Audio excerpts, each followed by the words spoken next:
Literally within the last minute or so, she has left Downing Street through the front door and is on her way, probably about 15-20 minute journey to St Paul's Cathedral in the centre of London. She will be joined, as you say, by senior members of the Cabinet, other senior politicians as well, senior members of the royal family, and we're also expecting the Mayor of London and indeed up to 2,000 members of the public to be at that service of remembrance to the former Queen, Her Majesty Queen Elizabeth II. I think at the start, though, there will be a pause because we are expecting to hear from the new monarch, King Charles III, at 6 p.m. as he addresses the nation for the first time as monarch. It's been a pretty busy day for Liz Truss, the Prime Minister. She was in Buckingham Palace a couple of hours ago having her first audience with the new King. It is a really, really important part of our constitution in which the monarch and the Prime Minister meet once a week in order for her to inform him, as it is now, of the constitutional arrangements and affairs of state, to consult, of course, the monarch for advice. The monarch's role is to provide some of that advice and also to warn, if they think necessary, or indeed to encourage the Prime Minister in one way or another. That meeting lasted, we think, for around 20-30 minutes at Buckingham Palace. Now, we're never going to know what happened inside that meeting, particularly the first one, I think, is Theresa May, the former Prime Minister, who was paying tribute to Queen Elizabeth in the Commons, suggested earlier on that their weekly meeting was the one meeting she could rely on that would never ever be leaked to the press. But earlier on we did hear from Theresa May alongside Boris Johnson, Sir Keir Starmer, Harriet Harman, leaders from across the political parties in the Commons, as they were paying tribute to Her Majesty the Queen after a minute's silence. And those tributes were led by the Prime Minister, Liz Truss. Here's what she had to say just after 12 noon this afternoon.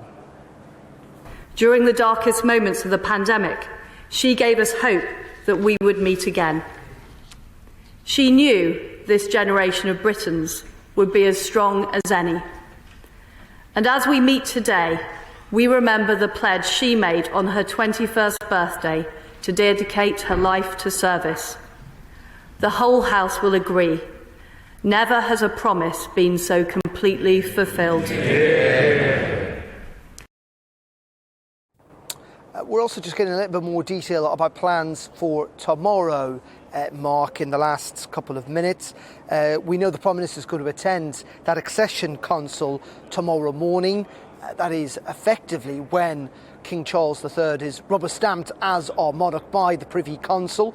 It's going to be televised for the first time, 10 a.m. at St James's Palace. The Prime Minister is going to be in attendance, as is the Leader of the House of Commons.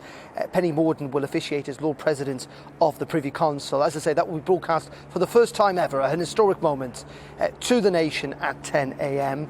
There is then also going to be another coordination meeting chaired by the Chancellor tomorrow morning. We had one of those last night, actually. Clearly, this is a big logistical exercise as much as anything for the government.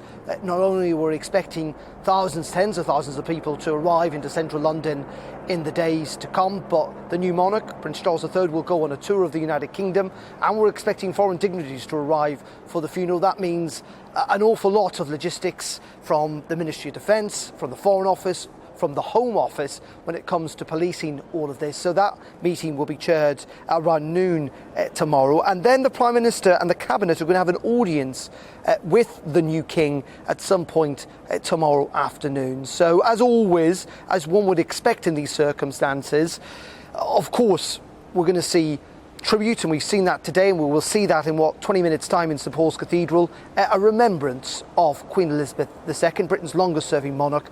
But at the same time, the Prime Minister and Parliament and MPs play a key part in our constitution and a key part in the new monarchy of Charles III, and some of that exercise, some of that constitutional duty will continue into tomorrow.